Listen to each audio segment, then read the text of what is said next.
Tipu daya suami siri terungkap usai istri dibunuh di Depok.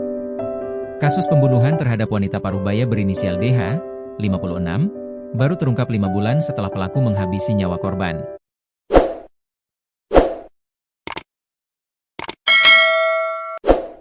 Pelaku berinisial ARH, 44, yang merupakan suami siri korban membunuh DH pada Oktober 2025. Sedangkan jasad korban baru ditemukan anaknya pada 7 Maret 2026 dalam kondisi tinggal tulang di rumahnya di kawasan Meruyung, Limo, Depok. Direktur Reserse Kriminal Umum Polda Metro Jaya Kombes Iman Imanuddin mengungkap alasan pihak keluarga tidak menaruh kecurigaan. Iman mengatakan, pelaku mengambil handphone, HP, milik korban setelah menghabisi nyawa istri sirinya tersebut. Kemudian kenapa tidak ada kecurigaan? Karena selama beberapa waktu pasca pembunuhan itu terjadi, HP atau handphone milik korban dikuasai oleh tersangka, kata Iman, Jumat, 13 Maret 2026. Pelaku pun berkomunikasi menggunakan ponsel itu dan berpura-pura menjadi korban. Ia membalas semua percakapan yang masuk ke HP korban. Tersangka melakukan komunikasi dengan orang-orang yang ada kaitannya dengan korban ini seolah-olah dirinya sebagai korban.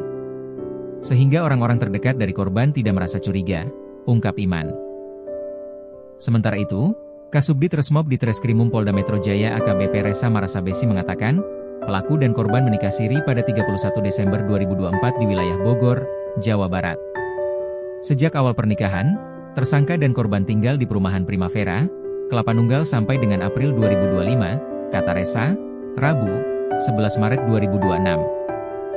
Pada April 2025, keduanya pindah ke rumah korban di wilayah Meruyung, Limo, Depok.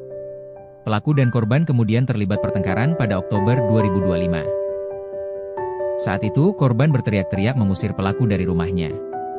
Pada saat itu, tersangka langsung menutup mulut korban menggunakan tangan kanan, ungkap Resa. Korban sempat melakukan perlawanan dengan mencakar pelaku. Namun, pelaku langsung mencekik leher istri sirinya hingga korban lemas tak berdaya. Tak sampai di situ, pelaku mengambil tali rapia untuk kembali melakukan penganiayaan. Setelah korban sudah tidak bernyawa, tersangka langsung menarik korban masuk ke dalam kamar korban dan tersangka langsung menutup korban menggunakan karpet, ungkap Resa. Seusai menghabisi nyawa korban, pelaku langsung meninggalkan lokasi dengan membawa handphone, HP, dan sepeda motor milik korban. Aksi pembunuhan itu baru terungkap pada 7 Maret 2026 saat anak korban dan kekasihnya sedang membersihkan rumah. Sehari setelahnya, polisi berhasil menangkap pelaku di Jalan Cipete Raya, Jatimulya, Kecamatan Tambun, Selatan, Kabupaten Bekasi. Pelaku kini telah ditetapkan sebagai tersangka dan ditahan di Rutan Polda Metro Jaya, Jakarta Selatan.